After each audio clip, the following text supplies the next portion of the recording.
So I think we can start now. We will start with the meditation and then we will go to the theory part. So get in a comfortable position with the back straight, closing your eyes.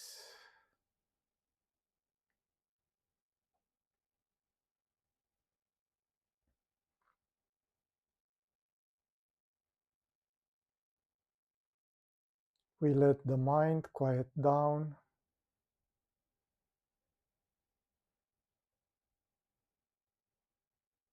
We detach from our thoughts, from our worries, bringing the mind into the here and now, aware of the sensations in the body, of the energies, of the thoughts in our mind.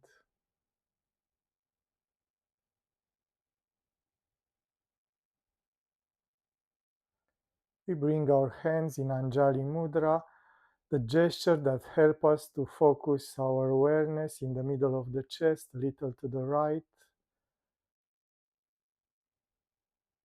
We awaken in us our ideals, opening to the divine grace.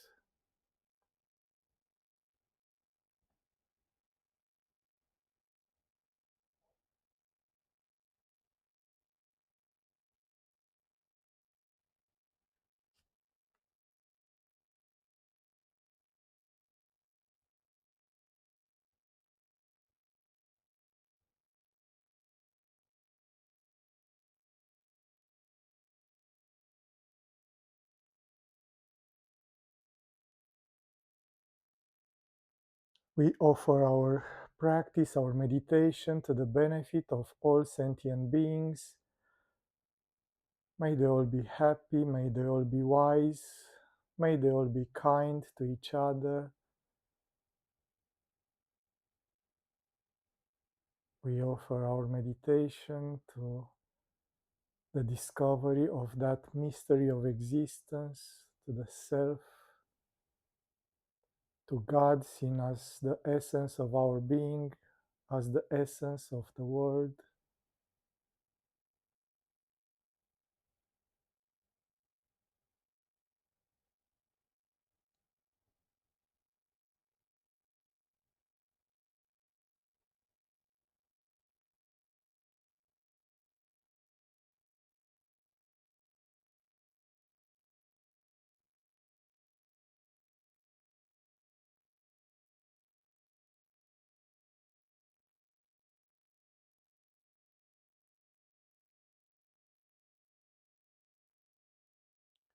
We let our hands now and we will do a few warming exercises to prepare the body for the meditation.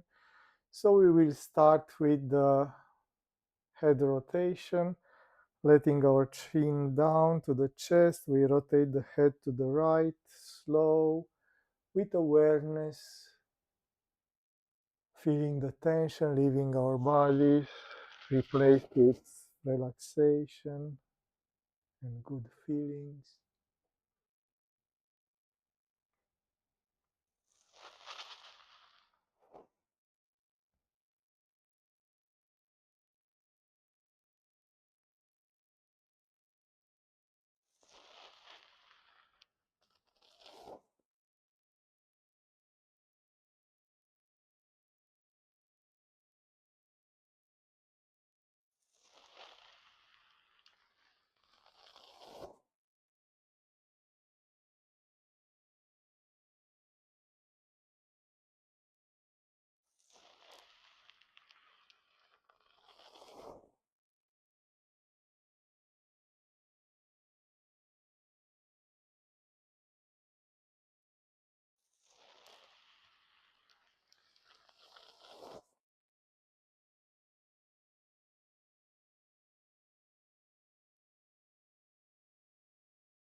And slowly we change the direction, rotating the head to the other side. Again with awareness, slowly.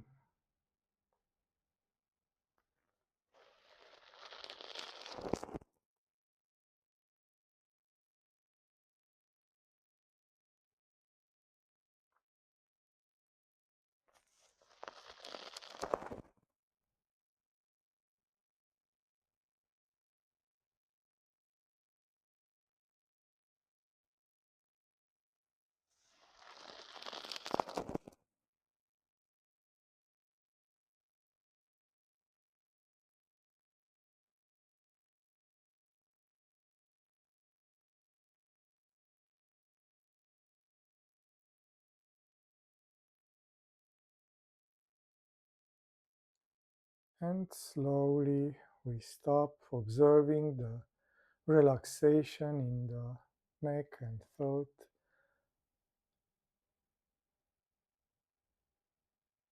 We continue by rotating the shoulders up to the back, opening the chest, bringing together shoulder blades, then down to the front. Again, slowly with awareness, with that pleasant intensity that help us to relax more.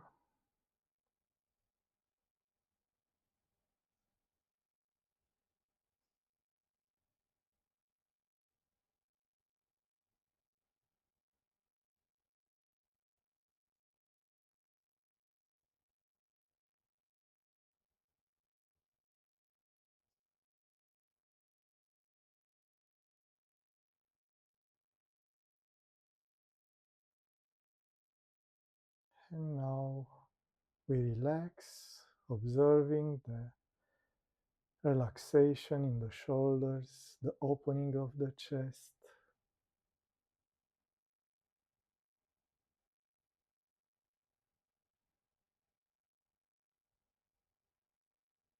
We continue with the next exercise. We clasp our hands to the back. Exhale, bending forward, bringing the hands to the front. Inhale, going back.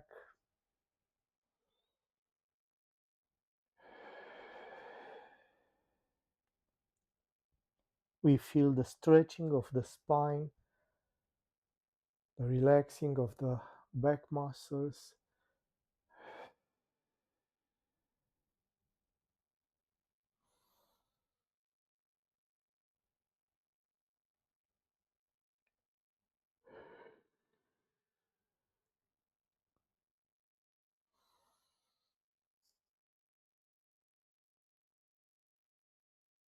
And we relax, observing the sensations in the body, relaxation of the back.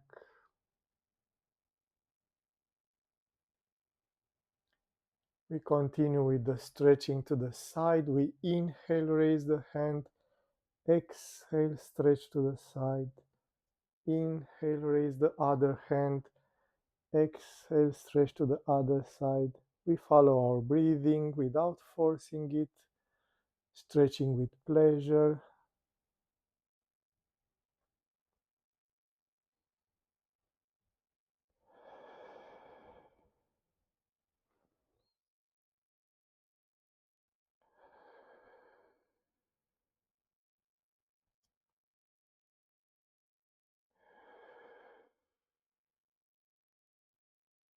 And now we relax,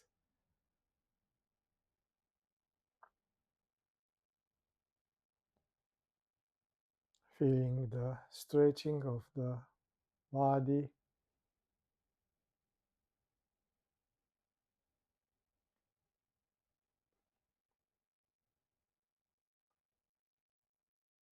We continue with the torsion of the body, rotating to the left and then to the right.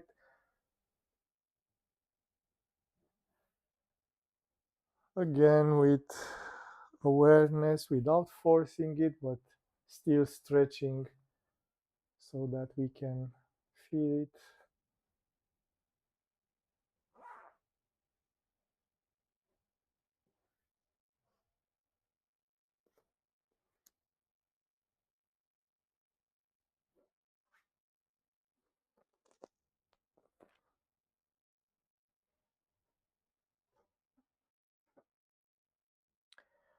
And we relax.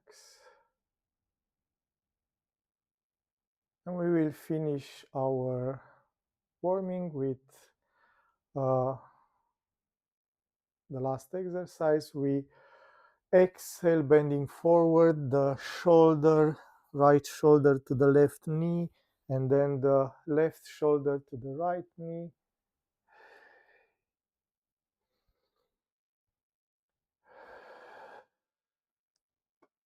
Rotating the body as we bend forward.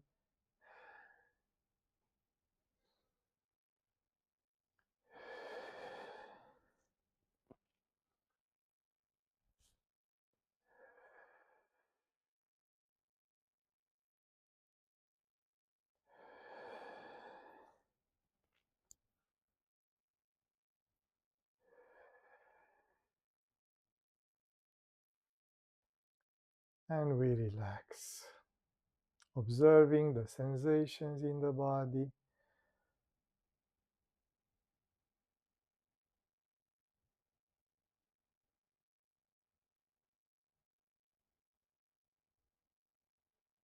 We are prepared now for meditation. We sit with the back straight, finding that inner balance between the intensity and relaxation so that our pose will be firm and relaxed. In this way, we can remain still for a long period of time, transforming the stillness of the body into the stillness of the mind. Shoulders a little to the back, opening the chest in an open attitude.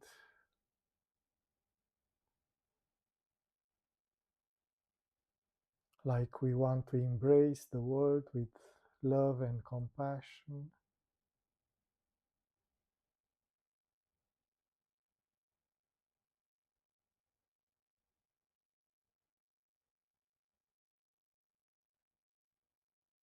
We relax our face in an inner smile.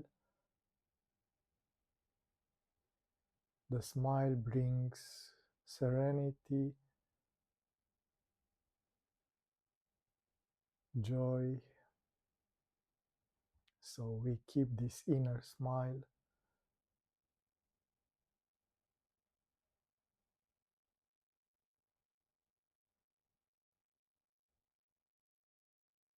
We relax our eyes.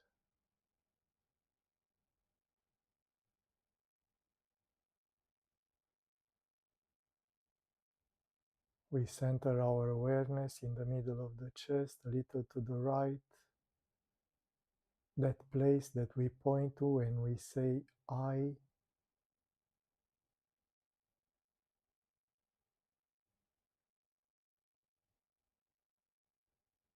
We become aware of the gentle movement of the breathing in and out,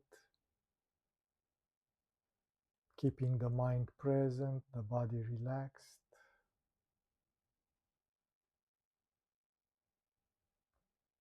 We can use the sensations of the breathing, the gentle touching of the air on the nostrils. It's a light breeze, like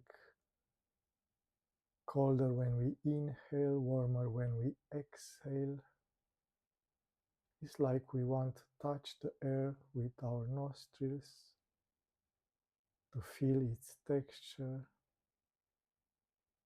This sensation helps us to keep the mind into the here and now, so Every time our mind wanders, we bring it back with calm and perseverance to this gentle sensation of the air touching the nostrils.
Now we let our awareness go to the chest. When we inhale, the chest expands a little. When we exhale, the chest contracts a little. We follow this movement, letting the mind go to the heart. Again, we use this subtle sensation to keep the mind here and now. Inhale, expanding. Exhale, contracting. We feel this pulsation of life through the breathing.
of that moment in between breathings. At the end of inhalation, just before exhalation starts, there is a small gap, a small pause, a moment of void in which the mind is still and suspended. We try to remain there in between breathings for a second or two. Inhale, pause, exhale, pause.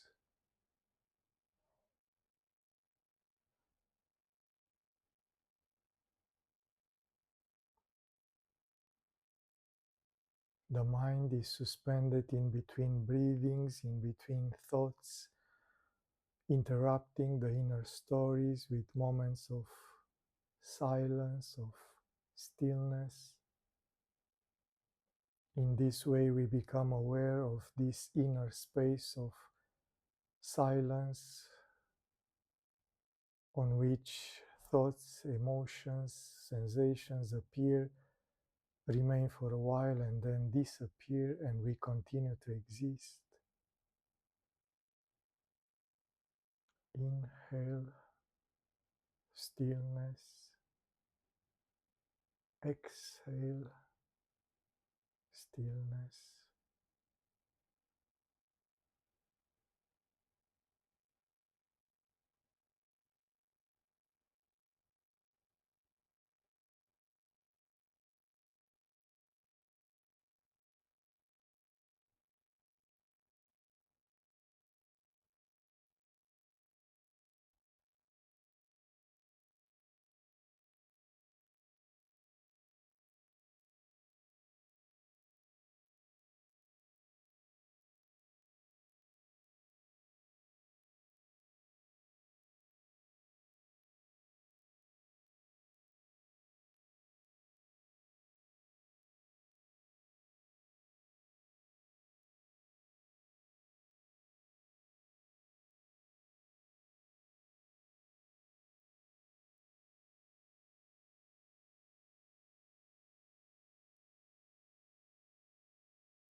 We are aware of this inner space of silence, Hritakasha, the space of the heart.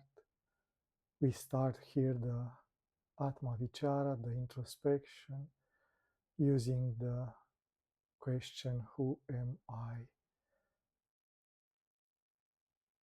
The mind cannot answer because the answer is the existence itself. So we ask the question, we are the answer. Who am I? We can use everything that appears in our awareness to get back to this I am feeling.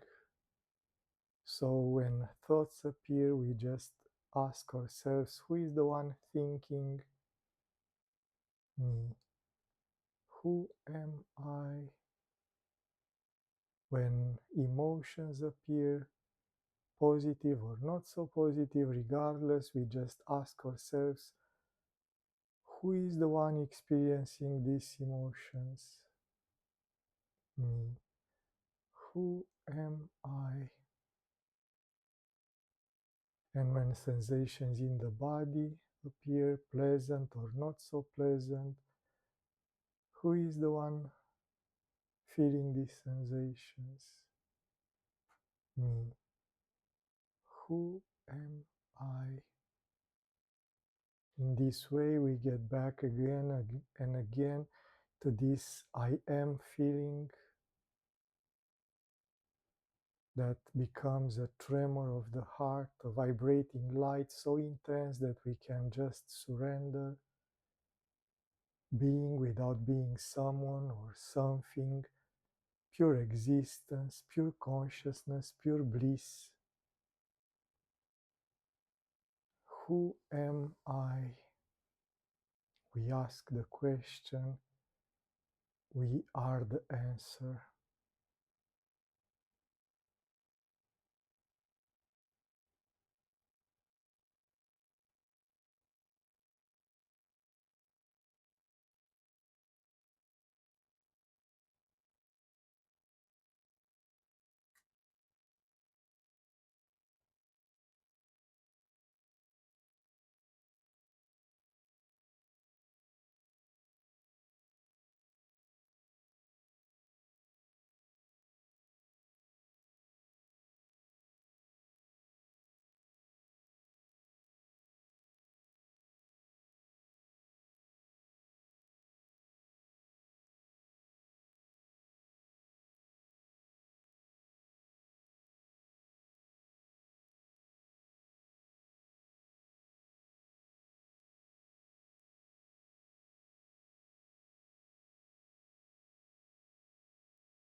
keeping the awareness of the spiritual heart, that pure I am feeling. We gradually return to the usual world, opening our chest. We conclude our meditation now.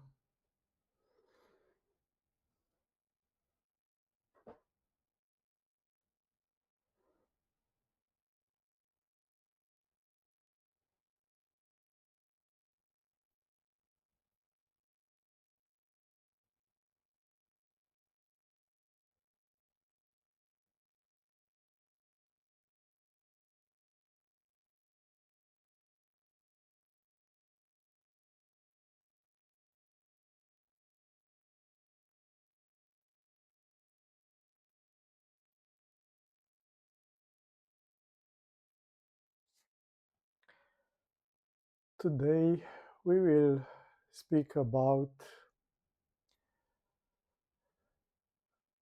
the next stage on yoga, Ashtanga Yoga of Patanjali, which is Pratyahara. Usually the word Pratyahara means to retreat, to dissolve, but in yoga it's about bringing the senses to the inside world, to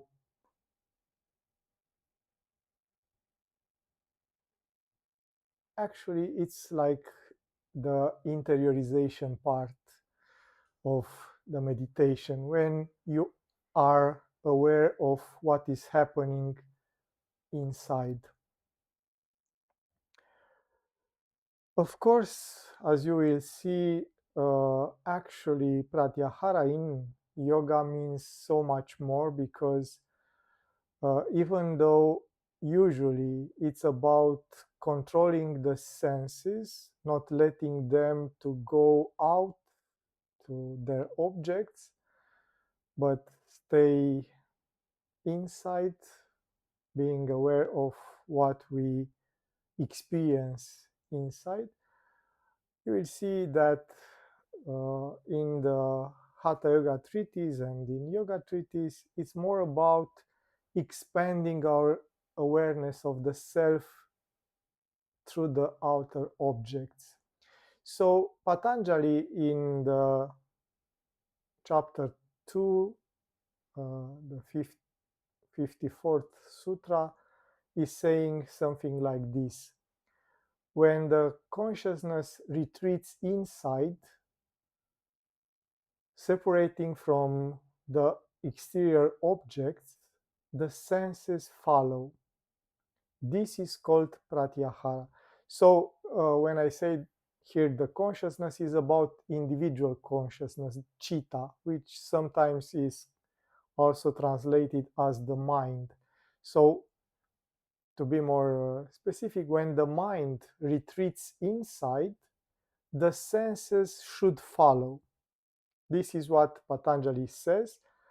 And then in the next sutra, he says, in this way, the senses are perfectly controlled or under control.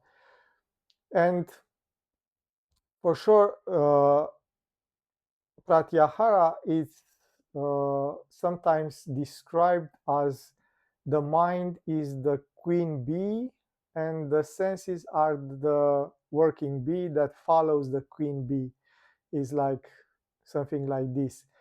But what is happening in the real world is uh, the reverse.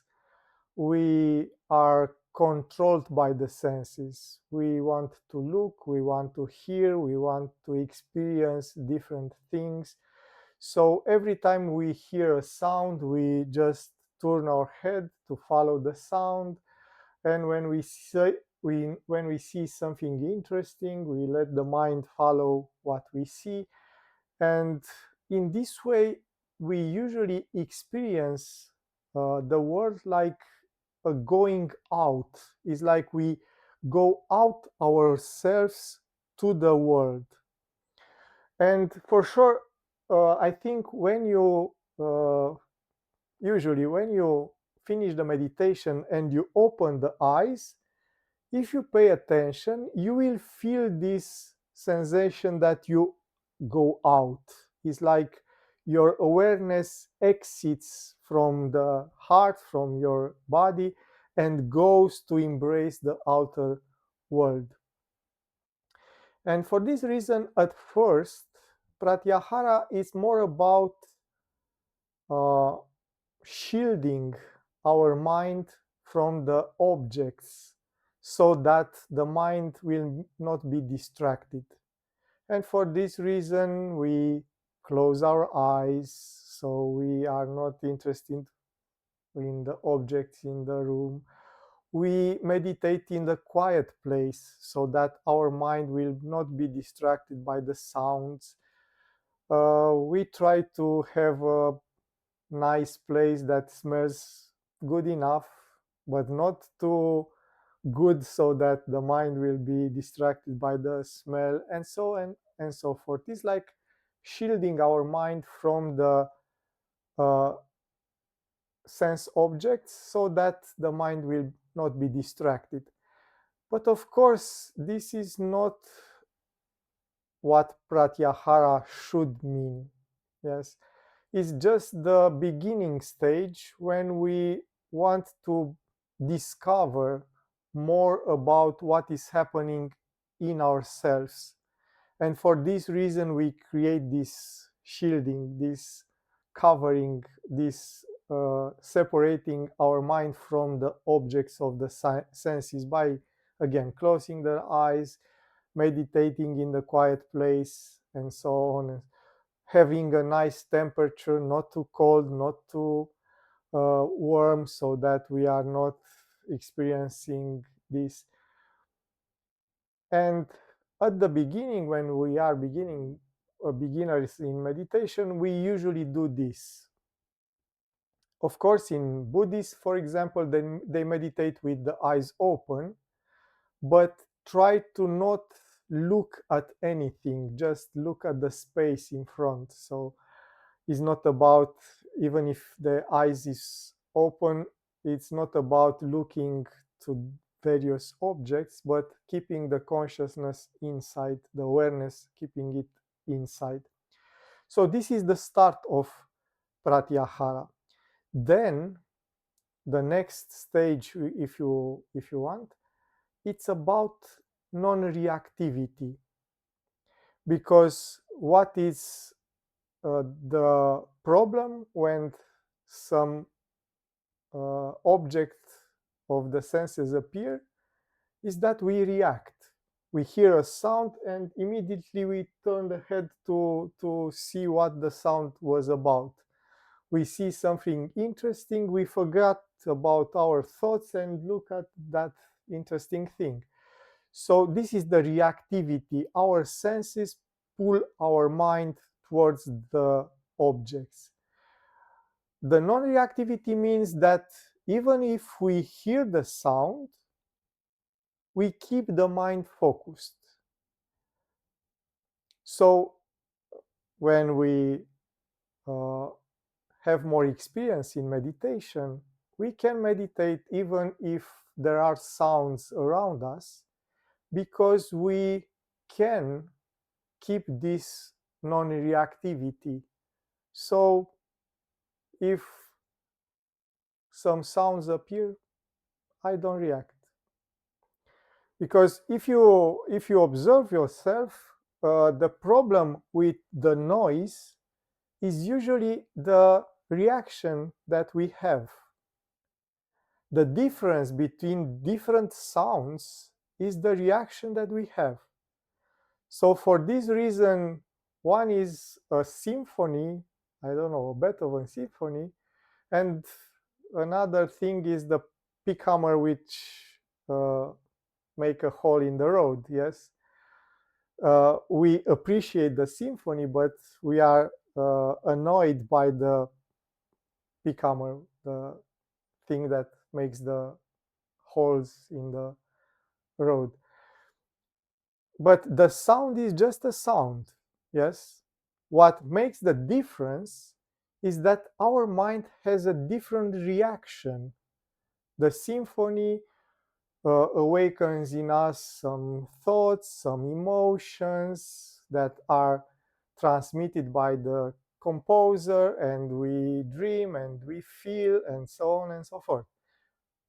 In the same time, the pickhammer, the thing that drills the road, makes an annoying sound that disturbs us, and it's hard to think, it's hard to do anything because of that noise. But again, it's just a sound. If the mind can experience that it's just a sound, I don't have to react. For sure, if I want to enjoy the symphony, I can, but in the same time, I can ignore the disturbing sounds if I want to. For sure, we don't usually are like this. If we enjoy something, we go with the mind fully in that direction. If we are annoyed by some sound, we are nervous and angry and want that sounds to stop. But it's just about this non-reactivity. And for this reason, Patanjali says, if you focus your mind, your senses will have to follow. So the problem that we have to solve, or what we have to do, is keep the mind focused.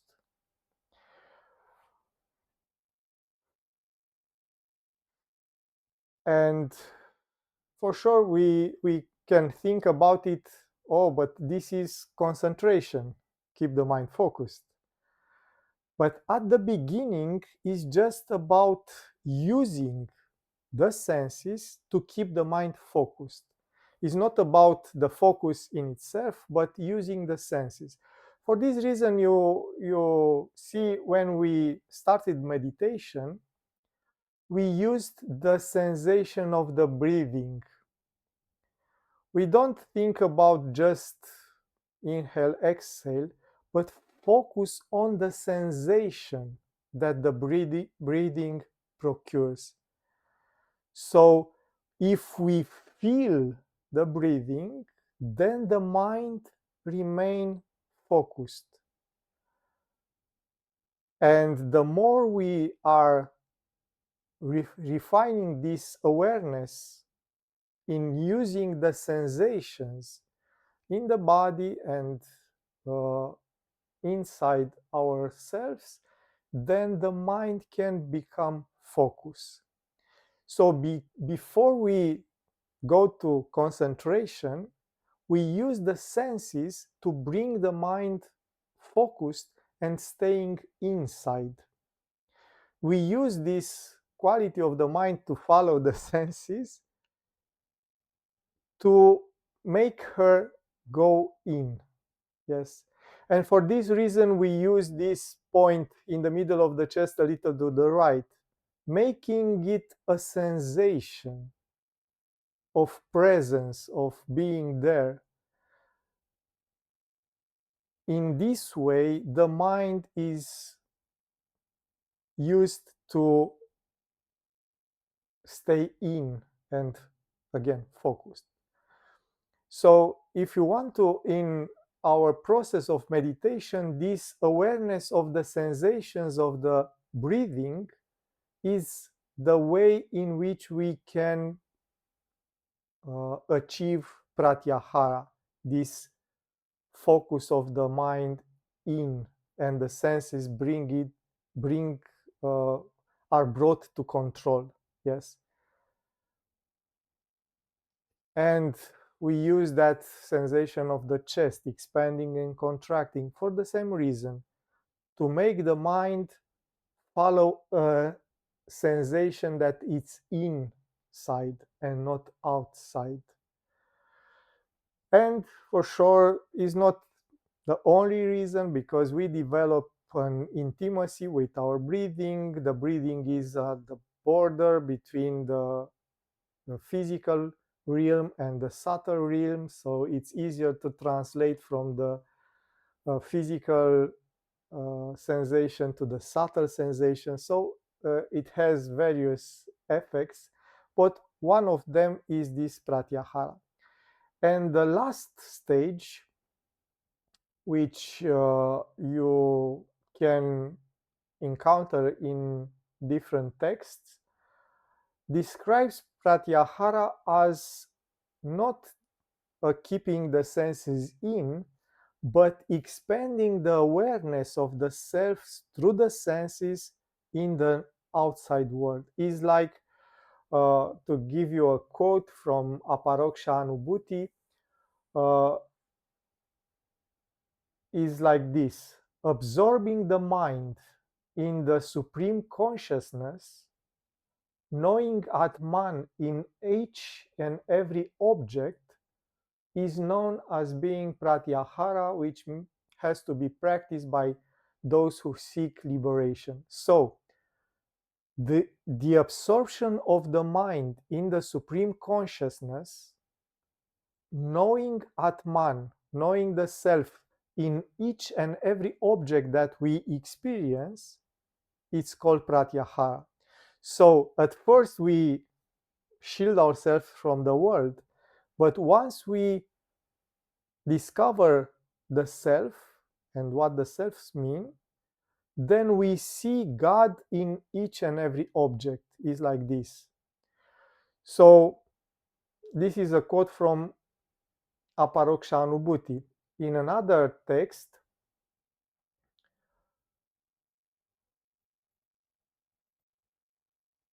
uh, for example, Amritananda Upanishad,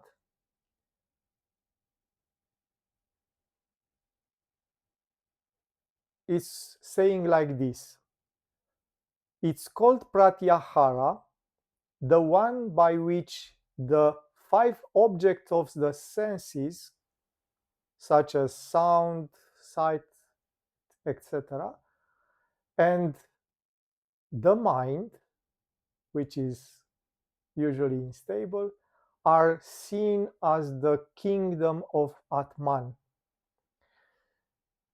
So again, it's called Pratyahara, the one by which the five objects of the senses, such as sound, sight, smell, and so on, and in the same time the mind, the one which is so unstable, are seen as the kingdom of Atman.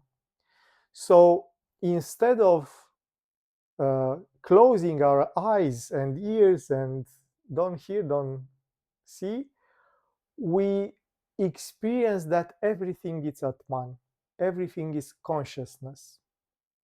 So this is the highest uh, experience of Pratyahara, in which everything that we see, everything that we hear is just consciousness, is just God. But for this, of course, first we have to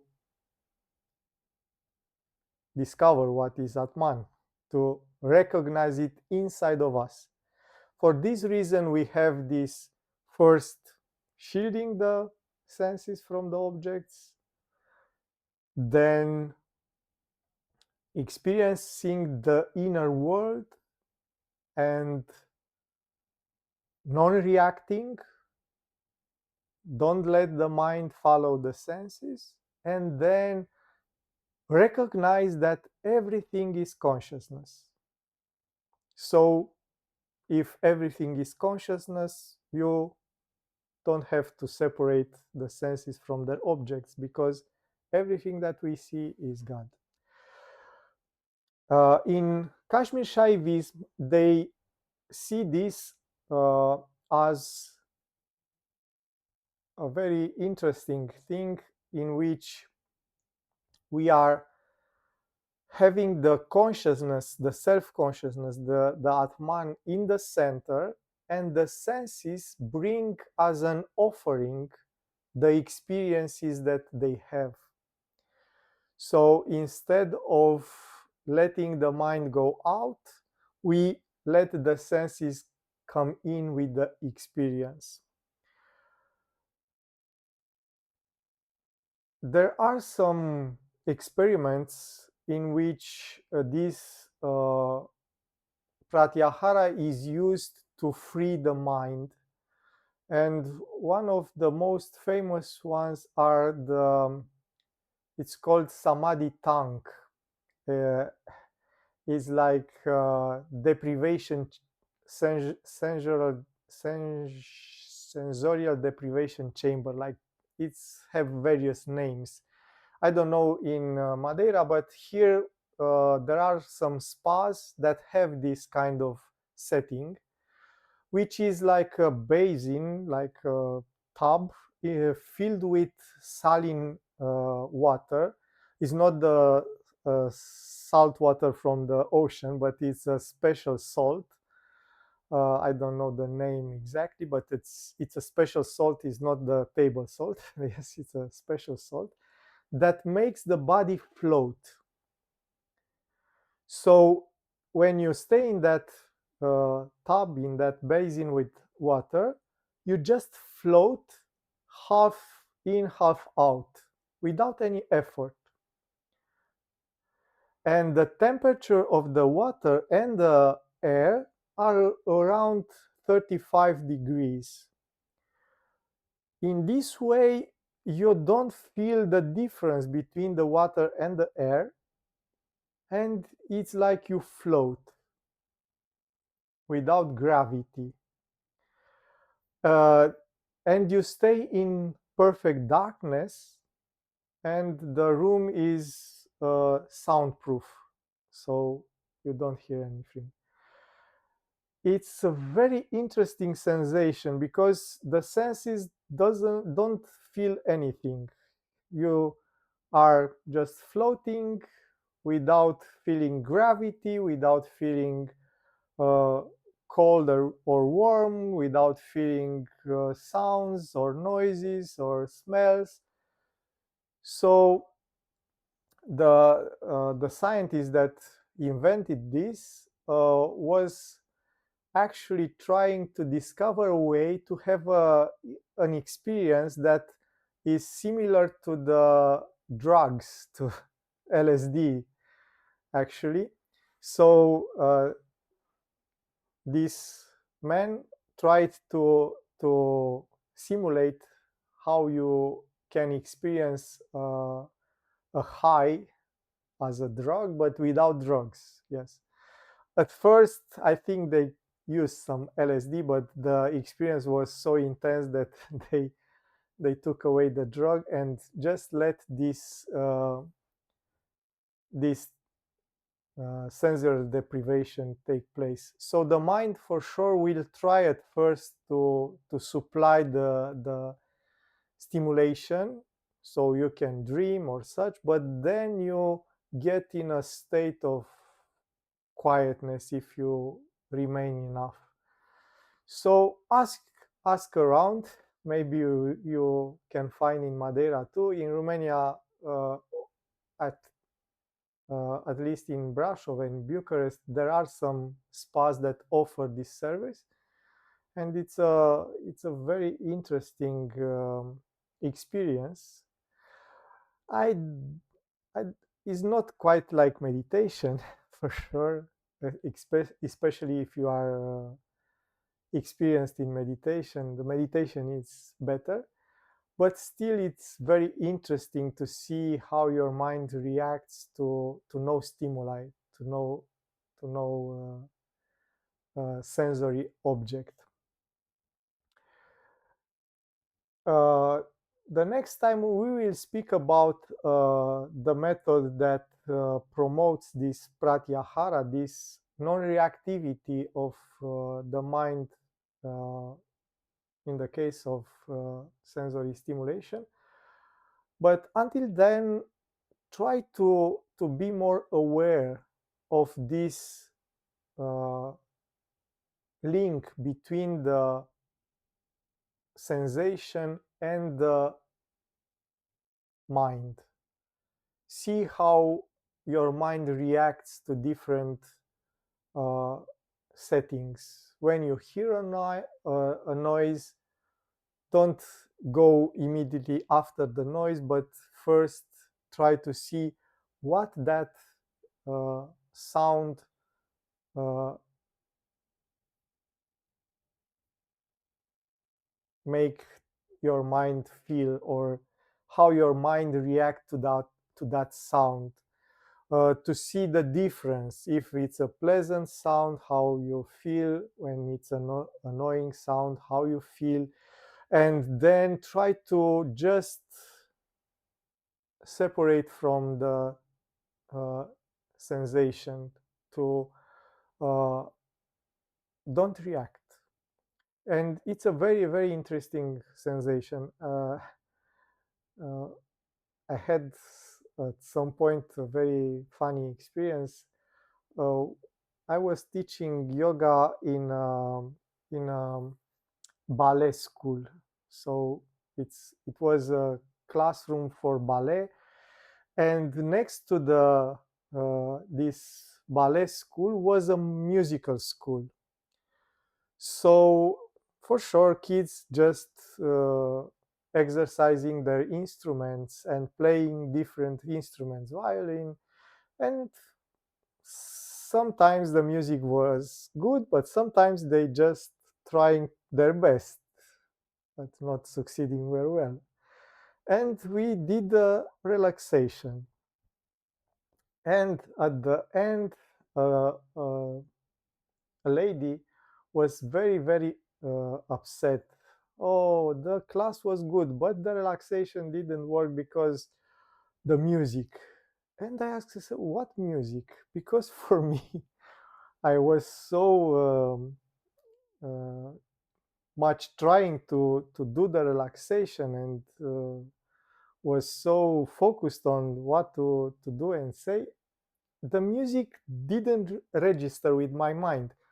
Is it then when I remembered, it was the music, but I didn't have any kind of reaction, because my mind was so focused on doing the relaxation. And but for the other people which were not so focused and didn't have the reason to focus, for sure the music, which wasn't so good and relaxing, was very, very disturbing.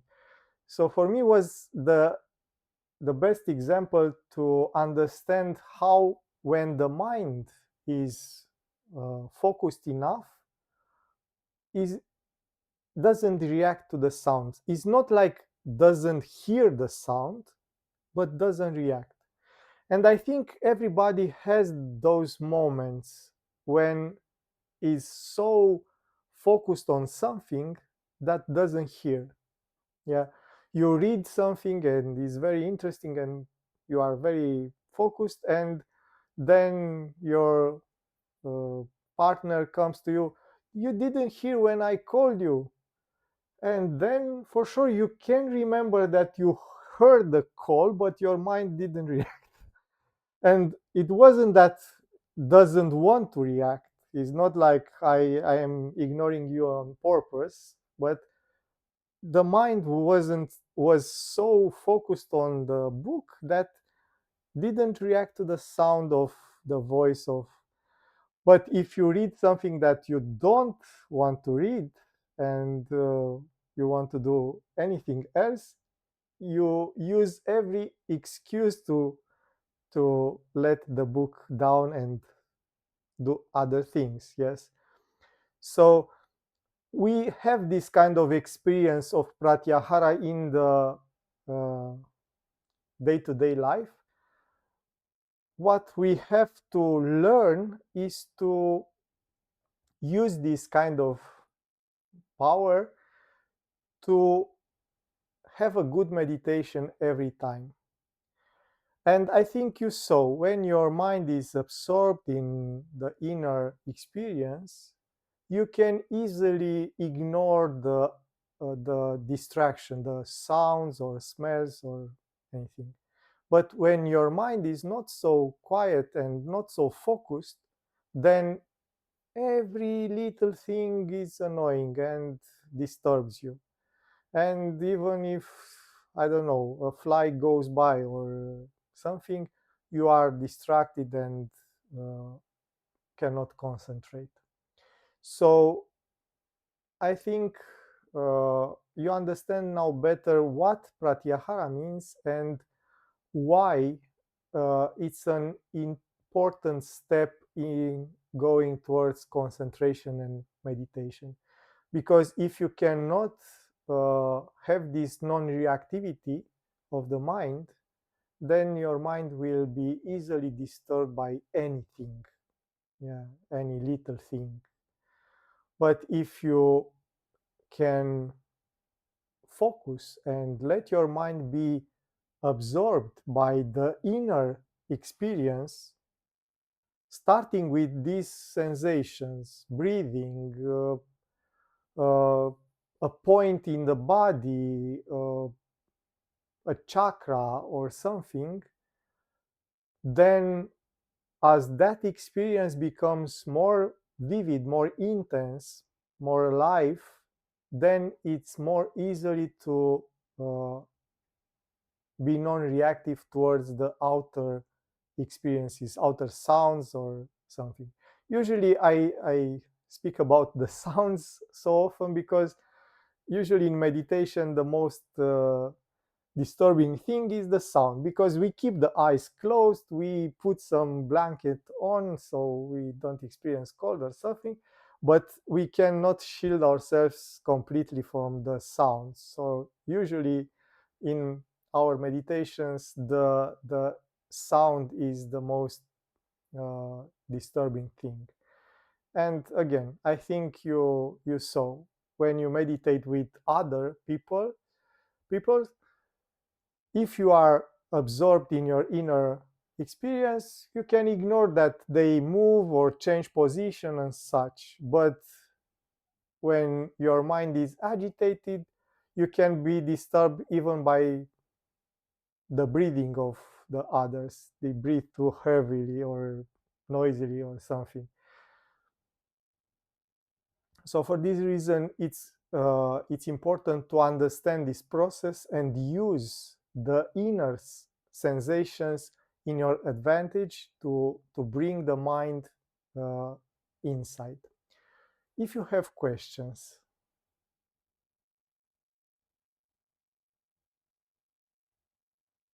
so everything is is very clear, uh, then I wish you a beautiful and pleasant night and see you next week.